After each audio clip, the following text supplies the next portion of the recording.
আপনি কি কখনো ভেবে দেখেছেন আপনার হাতে থাকা মোবাইল ফোনটাই হতে পারে আপনার জন্য এক নীরব শত্রু? আপনি কি জানেন প্রতিদিন আপনি কি করছেন?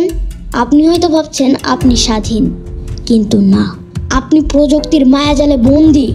বন্দিত্বের শিকলটা হয়তো চোখে দেখা যায় না, কিন্তু এটি অনেক লম্বা, এটি অনেক ভয়ঙ্কর, যা ধীরে ধীরে ভেতর থেকে শেষ করে দিচ্ছে বেঁচে থাকার আশা, শুষে নিচ্ছে মস্তিষ্কের বোধ শক্তি, কেড়ে নিচ্ছে মনোযোগ, বিলীন করে দিচ্ছে আপনার টিকে থাকার অস্তিত্বকে এবং ধ্বংস করে দিচ্ছে আপনার উজ্জ্বল ভবিষ্যৎ। হারিয়ে যাচ্ছে বাস্তব জীবনের সময় ও স্বপ্নগুলো। নিজেই নিজেকে বন্দি করে ফেলছেন এক অদৃশ্য কারাগারে।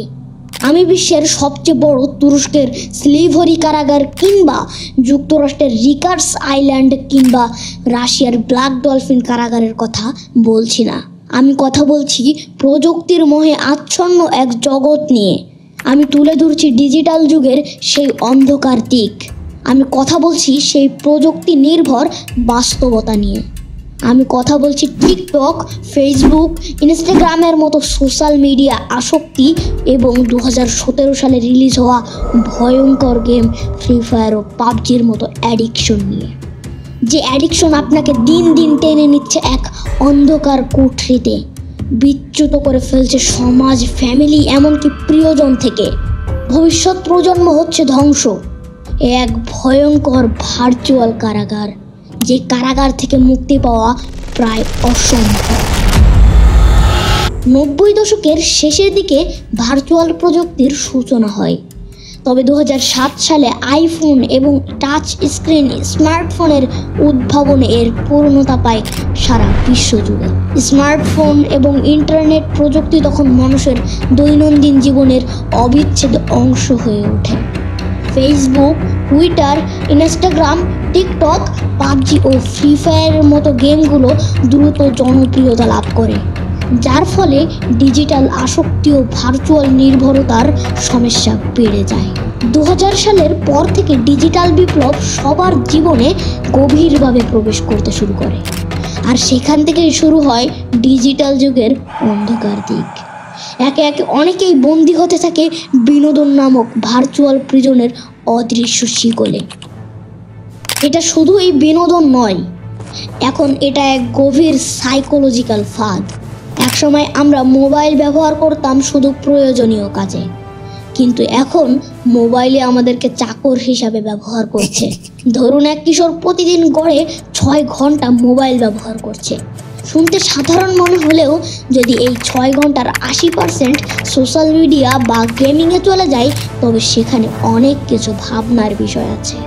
এক গবেষণায় দেখা গেছে টিকটক ব্যবহারকারীদের বেশিরভাগই 60% একটি ভিডিও শেষ করার আগেই পরবর্তী ভিডিওতে চলে যায়। এটাকেই বলে অ্যাটেনশন ডেফিসিট লুপ, যার ফলে জন্ম নেয় ডোপামিন টলারেন্স। মস্তিষ্ক তখন আর বাস্তব জীবনের প্রতি আগ্রহ ধরে রাখতে পারে না। ছোট ছোট ভিডিও, ইনস্ট্যান্ট বিনোদনের ফলে ব্রেন প্রশিক্ষিত হয়ে পড়ে দ্রুত আনন্দ পেতে। ফলে আনন্দ পেতে দরকার হয় আরও বেশি স্ক্রিন, আরও বেশি রিলস আর আরও বেশি সময় ধরে গেমিং। এই চক্রে পড়ে আমরা ধীরে ধীরে শিকার হচ্ছি ভার্চুয়াল দুনিয়ার বন্দিতে। পাবজি আর ফ্রি ফায়ারের মতো গেম কেবল আমাদের সময়ই নষ্ট করছে না, নষ্ট করে দিচ্ছে আমাদের চিন্তা করার ক্ষমতা, যুক্তিবোধ, সিদ্ধান্ত নেওয়ার দক্ষতা, এমনকি আবেগ নিয়ন্ত্রণের ক্ষমতাও। আর আবেগের বশবর্তী হয়ে হতাশার গভীরে ডুবে অনেকেই বেছে নিচ্ছে আত্মহত্যার মতো ভয়ঙ্কর পথ। বিভিন্ন গবেষণা বলছে 2007 সাল থেকে 2024 সাল পর্যন্ত সারা বিশ্বে সোশ্যাল মিডিয়া ও গেম অ্যাডিকশনের প্রভাবে আত্মহত্যার প্রবণতা আশঙ্কাজনক হারে বেড়েছে। নির্দিষ্ট পরিসংখ্যা পাওয়া কঠিন হলেও তরুণদের মানসিক স্বাস্থ্য আজ এক গভীর সংকটে। ক্ষুদ্র সময়ের বিনোদন সাতক্ষীরার আশিক, বগুড়ার বর্ষা ও যশোরের তৌফিকের মতো অনেকের জীবন কেড়ে নিয়েছে। 2018 সালে WHO গেমিং ডিসঅর্ডারকে মানসিক রোগ হিসাবে স্বীকৃতি দিয়েছে। ওয়ার্ল্ড হেলথ অর্গানাইজেশন WHO 2018 সালে তাদের international classification of disease ICD-11 gaming ডিসঅর্ডারকে একটি স্বীকৃত মানসিক স্বাস্থ্য সমস্যা হিসেবে তালিকাভুক্ত করেছে। আমেরিকান সাইকোলজিক্যাল অ্যাসোসিয়েশন APA এর মতে সোশ্যাল মিডিয়া মস্তিষ্কের সেই অংশকে উদ্দীপিত করে যা ভয়ঙ্কর মাদক কোকেইনের প্রভাব সক্রিয় হয়। গবেষণায় দেখা গেছে অতিরিক্ত গেমিং বা সোশ্যাল মিডিয়ার লাইক, শেয়ার এবং কমেন্টের মাধ্যমে ডোপামিন রিলিজ হয়, যা আমাদের রিওয়ার্ড সিস্টেমে প্রভাব ফেলে। এই প্রভাবের প্রক্রিয়া মাদকাসক্তির চেয়েও আরও ভয়ঙ্কর। যদি কেউ দিনে 3 ঘন্টা বা তার বেশি সোশ্যাল মিডিয়া ও অতিরিক্ত গেমিংয়ে সময় কাটায়, তবে তার বিষণ্ণতা, আত্মহত্যার প্রবণতা, আত্মবিশ্বাসের অভাব এবং সামাজিক বিচ্ছিন্নতার সম্ভাবনা 3 গুণ বেড়ে যায়। আজকের এই পৃথিবী চলে প্রযুক্তির ইশারায়। প্রযুক্তির যেমন রয়েছে অগণিত ভালো দিক, তেমনই রয়েছে কিছু অন্ধকার দিকও। আমরা বেছে নিতে পারি কোন পথে হাঁটব। আমরা চাইলে প্রযুক্তিকে ব্যবহার করতে পারি সৃজনশীলতা, জ্ঞান সংযোগ আরও উন্নতির জন্য। সমাধান প্রযুক্তিকে বাদ দেওয়া নয়, বরং সেটাকে শক্তিতে রূপান্তর করা। শিখতে হবে কোডিং, AI, রোবোটিক্সের মতো আরও উন্নত প্রযুক্তির ইতিবাচক ব্যবহার। এই প্রযুক্তির দক্ষতাগুলোই আমাদেরকে করে তুলতে পারে আগামীর চ্যাম্পিয়ন। আবার এই একই প্রযুক্তি আমাদের মনকে করে তুলতে পারে বিভ্রান্ত, একাকী আর ক্লান্ত। ঠিক যেমন একটি বন্দুক, একদিকে তা ব্যবহার হচ্ছে সন্ত্রাস দমন, অপরাধ দমন এবং দেশের নিরাপত্তা রক্ষায়, অন্যদিকে সেই একই অস্ত্র ব্যবহার হচ্ছে সহিংসতা, আতঙ্ক আর ধ্বংসের কাজে।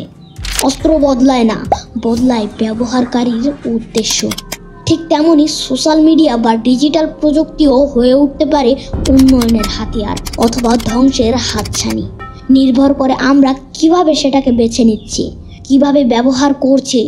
প্রযুক্তির সুবিধা অস্বীকার করার উপায় নেই। শিক্ষা, ব্যবসা, চিকিৎসা সবখানেই এর অবদান বিশাল। কিন্তু এখন এই প্রযুক্তির আশীর্বাদই হয়ে উঠেছে অভিশাপ। টিকটক, ইনস্টাগ্রাম, ফেসবুক শুরু হয়েছিল যোগাযোগের জন্য, কিন্তু এখন এটি হয়ে উঠেছে ভিউ ও লাইকের জন্য এক বিকৃত প্রতিযোগিতা। গবেষণা বলছে 75% কিশোর মানসিক চাপের শিকার হয় সোশ্যাল মিডিয়ার কারণে। আত্মহরণকারী পাবজি ও ফ্রি ফায়ারের মতো গেমগুলোর পেছনে মাসে ব্যয় হচ্ছে কোটি কোটি টাকা, আর এর একটি বড় অংশ আসে পরিবারের অজান্তেই ছাত্রদের পকেট থেকে। সকাল থেকে রাত চোখে থাকে স্ক্রিন, মন বন্দি থাকে ভার্চুয়াল জগতের একঘেয়ে ছাঁচে। আমরা ব্যস্ত, এতটাই ব্যস্ত যে নিজেদের দিকেই ফিরেও তাকানোর সময় হয় না। সৃজনশীলতা চাপা পড়ে ক্লিক আর স্ক্রোলের নিচে। মনোযোগ হয়ে যায় ছিন্ন ভিন্ন। আত্মিক শান্তি হারিয়ে গেছে যেন কোনো এক অচেনা অন্ধকারে। হৃদয়টা যেন বন্দী হয়ে আছে ভার্চুয়াল প্রিজনের অদৃশ্য শিকলে। এই বন্দিত্ব থেকে মুক্তির একমাত্র পথ ডিজিটাল ডিটক্স, একটি নীরব বিপ্লব যেখানে আমরা স্ক্রিন ছেড়ে তাকাই আকাশের দিকে, প্রকৃতির সবুজে, প্রিয় মানুষদের দিকে, যেখানে নীরবতা হয় নতুন বন্ধু আর বাস্তবতা ফিরে পায় ছোঁয়া। ডিজিটাল ডিটক্স মানে শুধু প্রযুক্তি থেকে বিরত থাকা নয়, এটা আত্মার মুক্তি, নিজেকে ফিরে পাওয়ার এক আত্মসংগ্রাম। একটু থেমে, একটু দূরে গিয়ে নতুন করে উপলব্ধি করা সবচেয়ে মূল্যবান জিনিসগুলো কখনোই স্ক্রিনে ছিল না, ছিল আমাদের চারপাশে, আমাদের হৃদয়ে। এটাই সেই সময় একটু থামার, ফিরে তাকানোর আর নতুন করে জীবনকে আলিঙ্গন করার।